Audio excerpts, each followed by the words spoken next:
My name is Elena. I'm 48 years old. I live in Ohio, and my family all lives in close proximity to me.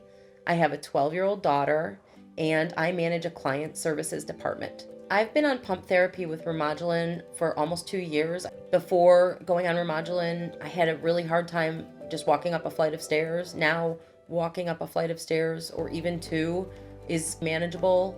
And before, I wasn't really able to exercise. Now I'm able to get out and do things that I was not able to do before I went on Remodulin.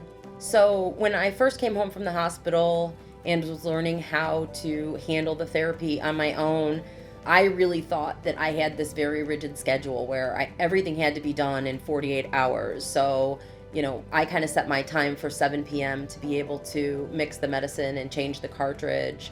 But after a couple months or going back to my doctor, he really kind of helped me understand that it wasn't so much a commitment of every single 48 hours, that if, as long as the cartridge still had medicine in it, I was able to put it off for a couple of hours if I needed to, or if I had plans at 7 o'clock, that I could change it before and I wouldn't run out earlier the next time. At this point, it's pretty easy.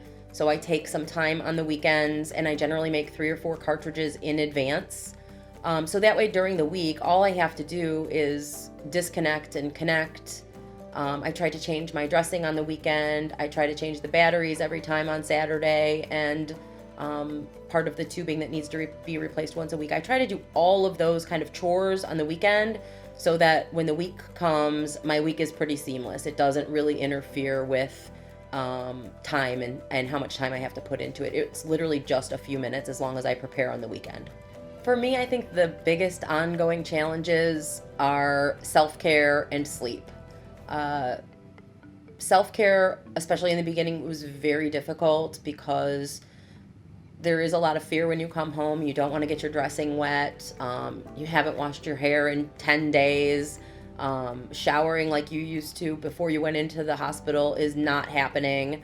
But slowly but surely, just like everything else, it really becomes routine. You learn that your bathtub is your best friend. Your wash tub in the basement is your best friend for washing your hair. So if I were to give advice to somebody who was just starting on IV Remodulin therapy, I would really tell them to kind of take the pressure off of themselves. It's all new. Managing, mixing medicine and your new pump and the tubing and the catheter seems overwhelming at first, but you keep doing it over and over and over again. Sooner or later, you're going to get it. It's just going to become part of your normal life. And those of us with PAH do have a lot of resources around us. I would recommend talking to your healthcare provider, talking to your specialty pharmacy nurses, trying to use some of the resources through the Pulmonary Hypertension Association. They're all there to make us feel comfortable and to help us get through these things that seem like they're a huge challenge. Remodulin treprostinil injection. Indication, or what is Remodulin? Remodulin is a prescription medication used to treat adults with pulmonary arterial hypertension, PAH, WHO Group 1, which is high blood pressure in the arteries of your lungs. Remodulin can reduce symptoms associated with exercise. Remodulin was studied mainly in patients with NYHA functional class 2 through 4 symptoms. It is not known if Remodulin is safe and effective in children. In people with PAH who need to switch from epoprostenol, Remodulin is approved to slow the worsening of symptoms. Important safety information for Remodulin. Before you take Remodulin, tell your healthcare provider if you have other medical conditions or take other medicines that may affect your use of Remodulin by increasing the risk of side effects or decreasing the drug's effectiveness. Have liver or kidney problems. Your Remodulin dose may need to be adjusted if you have liver problems. Have low blood pressure or bleeding problems. Are taking gemfibrozil for high cholesterol, rifampin for infection, or other drugs that affect liver enzymes. Your doctor may need to adjust your Remodulin dosage. Are pregnant, breastfeeding, or planning to become pregnant. It is not known if Remodulin will harm your unborn baby or if Remodulin passes into your breast milk. What are the serious side effects of Remodulin?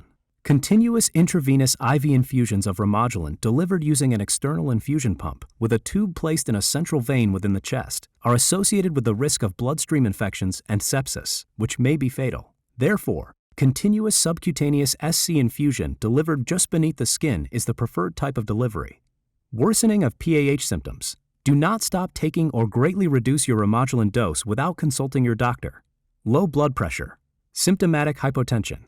If you have low blood pressure or are taking drugs that lower your blood pressure, the risk of low blood pressure is increased. Bleeding problems. Remodulin may increase the risk of bleeding in people who take blood thinners, anticoagulants. What are the possible side effects of Remodulin? In clinical studies of SC infusion of Remodulin, most people experienced infusion site pain and infusion site reaction, redness, swelling, and rash. These symptoms were sometimes severe and sometimes required treatment with narcotics or discontinuation of Remodulin. IV infusion of Remodulin delivered through an external pump has been associated with the risk of bloodstream infections, arm swelling, tingling sensations, bruising, and pain. The most common side effects seen with either SC or IV Remodulin were headache, diarrhea, nausea, rash, jaw pain, widening of the blood vessels, vasodilation, and swelling from fluid retention, edema. These are not all the possible side effects of Remodulin. Call your doctor for medical advice about side effects. You may report side effects to the FDA at www.fda.gov/medwatch or call 1-800-FDA-1088. The risk information provided here is not comprehensive. To learn more about Remodulin, talk with your healthcare provider. Please see full prescribing information at www.remodulin.com or call customer service at 1-877-UNITHER, 1-877-864-8437.